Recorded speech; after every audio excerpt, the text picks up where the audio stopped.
Let's talk about experience and your confidence goals. Sharon Horne-Ellstrom here. Welcome to day 261 of our Get Your Goals Annual Challenge. We're talking about this entire month, our confidence goals, that area and aspect of our life, using a 9-part life framework: physical, mental, emotional, spiritual, financial, relationships, contribution, confidence, and communication. We've talked about all of those except contribution, and this month we're focusing on confidence. Well, today our topic is experience and your confidence goals, or experiences and your confidence goals. And my voice needs a little confidence booster with some coffee and caffeine and probably a cough or a throat clearing, which I just hate. It's one of those habits because I wake up with this goofy throat in the morning that I end up clearing my throat and coughing and blowing my nose and watery eyes, itchy watery eyes. I like to say it's not allergies, but chances are 90%, 90+% that it is allergies. Every fall, every spring, I get different reactions, and usually to the things in our environment. All right, well, let's talk about experience or experiences and confidence. I don't know about you, but when I do something, when I've had experience with it, and I'm faced with that thing again, or that challenge again, or that obstacle, or that setback, or that problem, I am much more confident that I can deal with it and I will get through it than if I've never experienced it before. I think of past experiences, and that's one of the things that we do as we're trying to build our confidence. We think about, have I ever done anything like this or remotely like this in the past? Because if I have, then chances are very good that I can get through it and do it successfully again.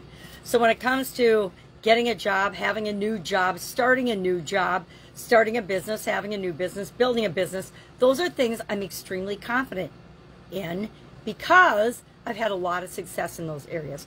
Sure, I've had my share of failures, but I've also had a lot of success, and I choose to build on the successes, learn the lessons from the failures, and continue to move forward.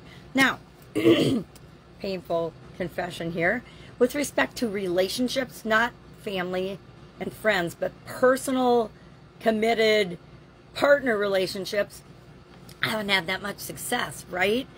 I'm divorced, so I'm a little gun shy when it comes to personal relationships, because my experience has shown me that I can't necessarily trust my own judgment in that area or aspect of my life.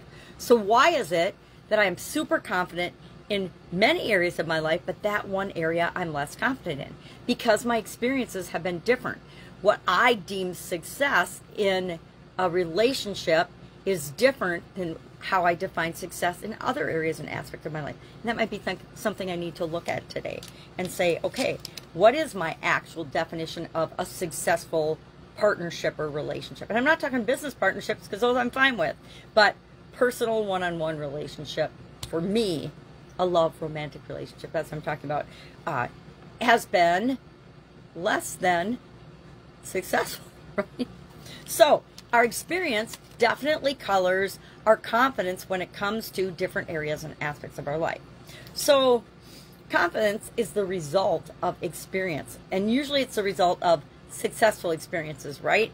If we have a bunch of failures in an area, chances are we're less confident to take that step out of our comfort zone going forward than if we'd had, success, failure, success, failure, success, failure.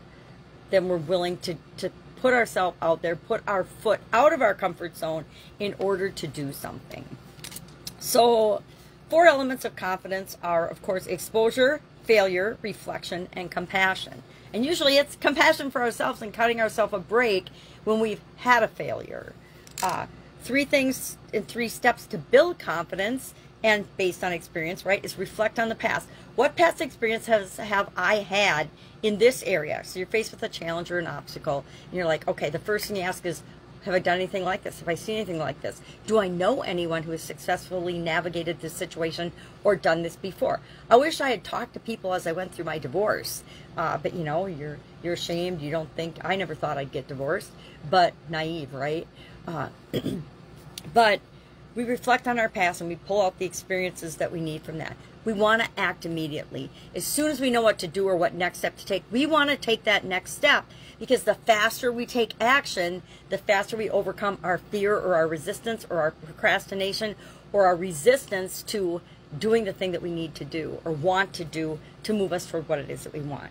And then we have to believe that we can absolutely positively do whatever we set our mind to, right? There's no such thing as can't. That's one of the sayings that I will forever remember my father for. He taught my sisters and I, there's no such thing as can't. There might be, I don't want to, I don't choose to, I'm not going to do it, I'm not even going to try. But there's no such thing as can't, and there's no such thing as failure unless we choose to just give up and stop trying.